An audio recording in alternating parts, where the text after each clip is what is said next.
Welcome to the 6th meeting of Cryptography Club. Today we're going to talk about file decryption. Here's the code for this week's meeting.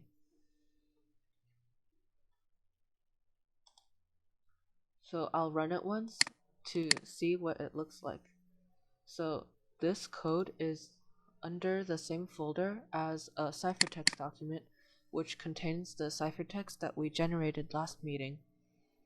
So when I run this file, I'm going to use the ciphertext to create a plaintext file which contains the plaintext in it.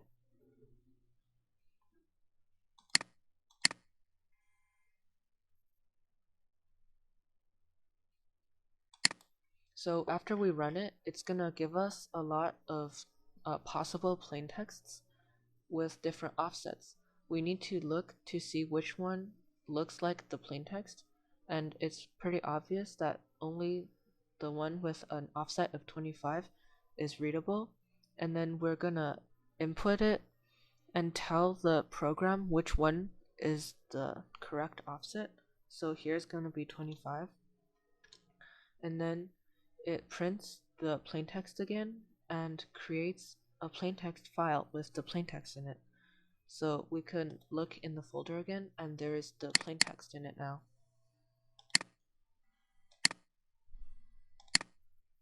So let's look at the code line by line. First, there is the function that we've been using for a few meetings now. This is the function that encrypts the characters. Let's just review it so we don't forget what it is. The first line is defining the function with two parameters in it. First is the character, which is the character that we want to encrypt, and then n is a number, which is the offset, which is how many times we want to shift the character in the alphabet to encrypt it. In the second line, we mod n by 26 because we know that there are only 26 characters in the alphabet, and if you encrypt a character with an offset of 26, it's the same as encrypting it with an offset of 0. Similarly, if you encrypt it with an offset of 27, it's the same as encrypting it with the offset of 1. So if we mod it with 26, we can see that no matter how big n is, we can use the equivalent of the offset, which is between 0 and 25. So the second line allows the program to know what the offset is. And then the third line is seeing the character that we want to encrypt, is seeing if it's in between capital A and capital Z. If it is, it looks to see that after we encrypt it with the offset, if it will overflow the capital letters character set. So seeing if it will pass capital letter Z. If it does, then we will still encrypt it and then minus 26 to it. So basically, if it goes past capital letter Z, we minus 26 to bring it back into the character set of capital letters. If the character doesn't overflow the capital letters character set, then we just add n onto it, and it will become the encrypted character. If the character we want to encrypt is between lowercase a and lowercase z, then we do the same thing except with lowercase letters. We see that after we plus n, which is the offset onto the character, we see if it will pass lowercase letter z. So if it will overflow the set. If it does, then we minus 26 to it to bring it back into the character set. If it doesn't overflow, then we just add the offset and it will be encrypted. If the character is not in between capital letter A and capital letter Z, or lowercase a to lowercase z, then we don't encrypt it at all. The new character is the same thing, which is the character that we get in the beginning.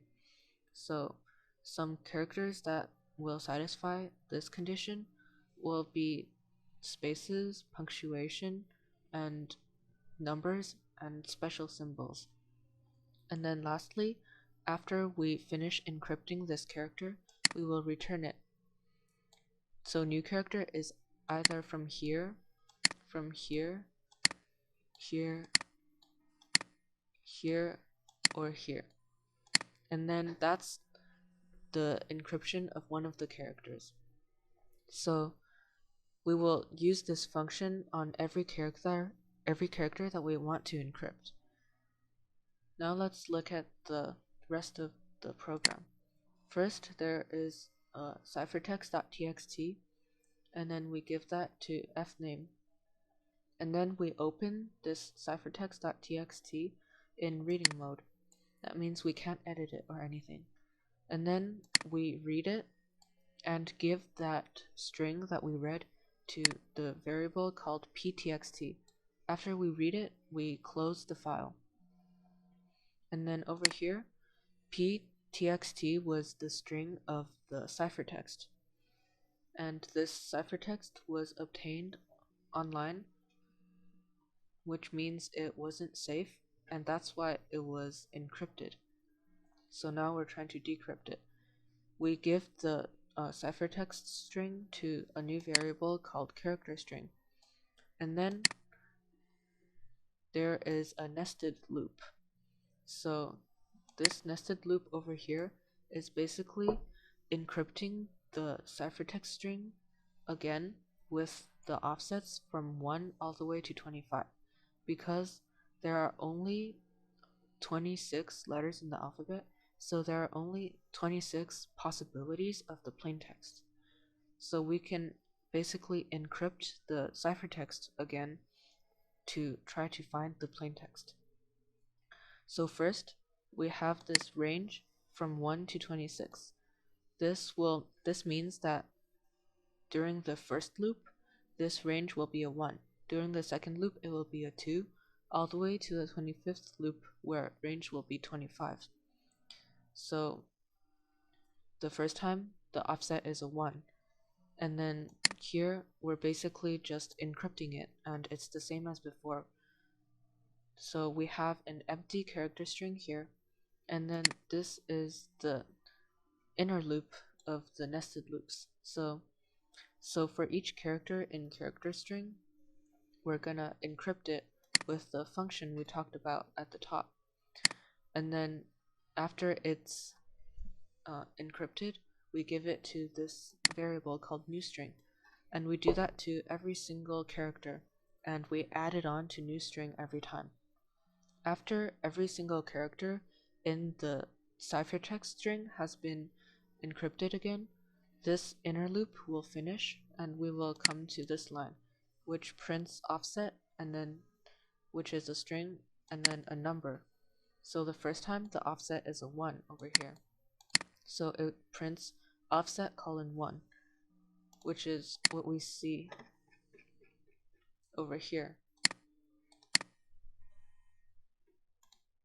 And then it prints the new string, which is the new ciphertext of the ciphertext, basically. So that's this part over here.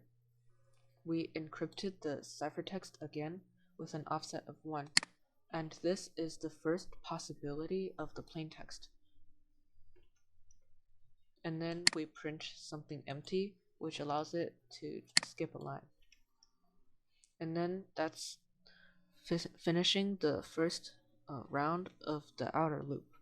And then the outer loop loops again with the offset of 2, and this process continues like this all the way to when the offset is 25.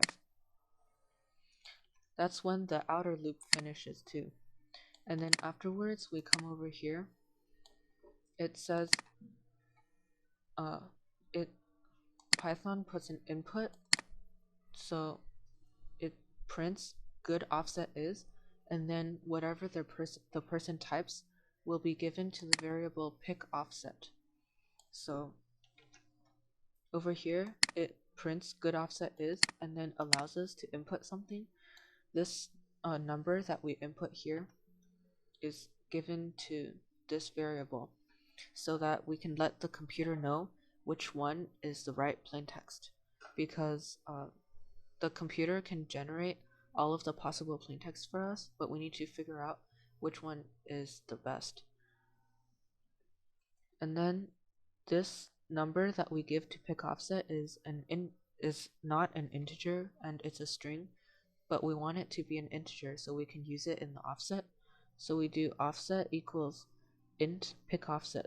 This turns the string into an integer, and we give that to the variable offset. And then here it's the exact same thing as over here. We're just encrypting it again. We're generating the plaintext again, basically. So we know what the correct offset is, and then we generate the plaintext again by encrypting the ciphertext with the offset that we give it. And then we print new string, which is the ciphertext of the ciphertext, which is the plaintext. So over here, it prints the plaintext. And then lastly, there is a plaintext.txt. We open this plaintext.txt in write mode. So if it exists, it will overwrite any original content. If it doesn't exist, it will create a file called plaintext.txt. And then we write new string, which is this variable over here, which contains the ciphertext, the plaintext that we generated. We write that into plaintext.txt. Lastly, we close plaintext.txt and print plaintext file was created over here. And that ends the plaintext generation of this program. After we run the program, there will appear a new file called plaintext.txt, which contains the plaintext that we have created. So let's run this file again.